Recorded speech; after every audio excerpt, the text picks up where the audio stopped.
Ya, selamat siang pemirsa. Sebagian wilayah Pluit masih terendam air hingga 2 meter hingga saat ini dan diperkirakan perlu waktu 3 sampai 4 pekan agar air surut. Warga yang memilih tinggal di rumah mereka bergantung pada bantuan logistik dari relawan. Sudah dari reporter Metro TV ada Valdia Baraputri di lokasi banjir yang ada di Pluit, Jakarta Utara. Valdia, apa upaya yang dilakukan agar air cepat surut di sana? Prabu, pada siang ini 5 pompa yang dikerahkan oleh Dinas Pekerjaan Umum DKI Jakarta terus bekerja untuk mengurangi ketinggian air di kawasan Pluit. Seperti yang dapat Anda lihat di belakang saya, ini adalah pompa-pompa yang dikerahkan oleh Dinas Pekerjaan Umum DKI Jakarta. Mereka menyedot air dari kawasan Pluit kemudian dibuang ke Kali Cideng. Karena terus dipakai untuk bekerja, 3 pompa lainnya kini tengah dalam tahap perbaikan. Walaupun terus disedot terus-menerus, di kawasan ini ketinggian air tidak berkurang secara signifikan. Karena saat menyusuri daerah yang tergenang tadi, sebagian kawasan Pluit masih tergenang air hingga 2 meter.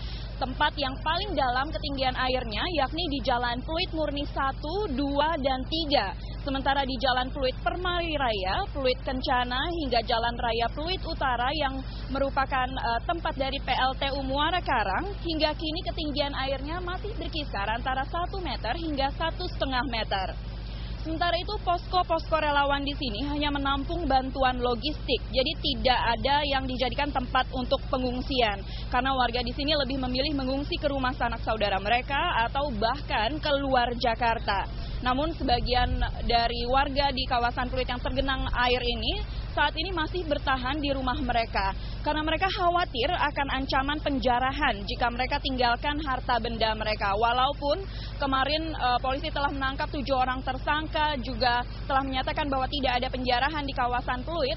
Namun saat menyusuri jalan-jalan tadi kami masih menemukan kaca-kaca yang pecah diduga akibat upaya penjarahan. Dan tentu saja warga yang memilih untuk bertahan di rumah-rumah mereka pada beberapa hari ini akhirnya mereka kekurangan air bersih maupun makanan. Sehingga patroli pada pagi, siang maupun malam hari oleh TNI Angkatan Darat dan TNI Angkatan Laut sangat dibutuhkan oleh mereka untuk mengantarkan logistik kebutuhan mereka sehari-hari seperti makanan dan air bersih sekaligus mengevakuasi warga yang ingin keluar dari kawasan banjir.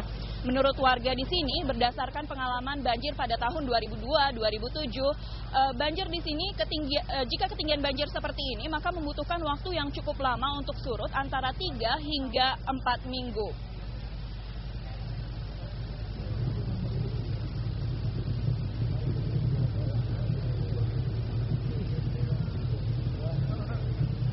Dan sementara itu tadi berdasarkan helicam yang digunakan oleh Metro TV dapat dilihat bahwa banjir masih secara luas menggenangi kawasan Pluit ini seperti yang tadi telah saya sebutkan, yakni di Pluit Murni 1, 2, dan 3 hingga di Pluit Permai Raya sampai ke PLTU Muara Karang, di mana kedalaman air hingga 2 meter masih merendam kendaraan dan rumah-rumah warga.